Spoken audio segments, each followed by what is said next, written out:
जब श्रीहरि विष्णु ने माता लक्ष्मी से वो प्रश्न पूछे जो कोई और पूछ ही नहीं सकता था, वैकुंठ की शांत और दिव्य वेला में जब समय भी विश्राम कर रहा था, भगवान विष्णु कमलासन पर विराजमान थे। उनके मुख पर हल्की सी मुस्कान थी, पर नेत्रों में गहराई थी।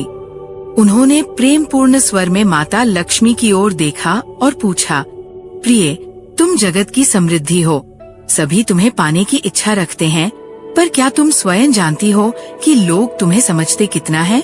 माता लक्ष्मी शांत स्वर में बोली, प्रभु, अधिकतर लोग मुझे केवल धन समझते हैं। वे मेरी पूजा करते हैं, पर मुझे केवल भौतिक वैभव तक सीमित कर देते हैं। श्रीहरि ने पुनः मुस्कुराते हुए पूछा, क्या तुम स्वयं को केवल धन तक सीमित मानती हो? लक्ष्मी जी ने सहजता से उत्तर दिया, नहीं प्रभु, मैं केवल धन नहीं हूँ। मैं आरोग्य हूँ, धैर्य हूँ, सदाचार हूँ, संतोष हूँ। जब मैं किसी के जीवन में आती हूँ तो केवल संपत्ति नहीं, संतुलन भी लाती हूँ। भगवान विष्णु ने कोमल भाव से पूछा, तो क्या तुम हर उस स्थान पर चली जाती हो जहाँ तुम्हारा आह्वान होता है? माता लक्ष्मी ने उत्तर दिया, नहीं स्वामी, मैं वहाँ जाती हूँ जहाँ श्रद्धा हो, शुद्ध भाव हो। अगर किसी स्थान पर लोभ, छल और अपवित्रता हो तो मेरा निवास टिक नहीं सकता। मैं पूजा से नहीं, पात्रता से जुड़ती हूँ। विष्णु जी ने अगला प्रश्न रखा, लक्ष्मी, जब कोई स्त्री त्याग करती है, सेवा करती है, बिना किसी मान की अपेक्षा के, तब क्या तुम उसके पास होती हो? माता की आंखें चमक उठीं।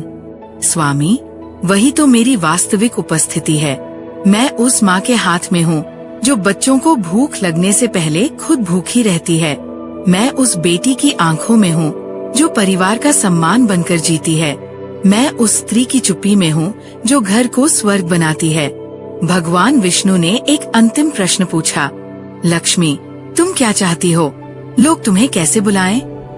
माता लक्ष्मी ने सिर झुकाकर कहा, प्रभु, मैं चाहती हूँ कि लोग मुझे केवल धन की देवी नहीं, धर्म की सहचरी समझें।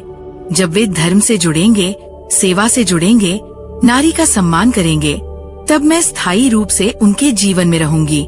मैं आने के लिए विवश नहीं करती। मैं तो वही हूँ जो प्रेम से पुकारे जाने पर सदा पास रहती हूँ। वैकुंठ की वायु जैसे मंत्र मुग्ध हो गई। ये कोई तर्क नहीं था, ये शक्ति और शांति का वह संवाद था जो युगों युगों तक सृष्टि का संतुलन बनाए रखेगा।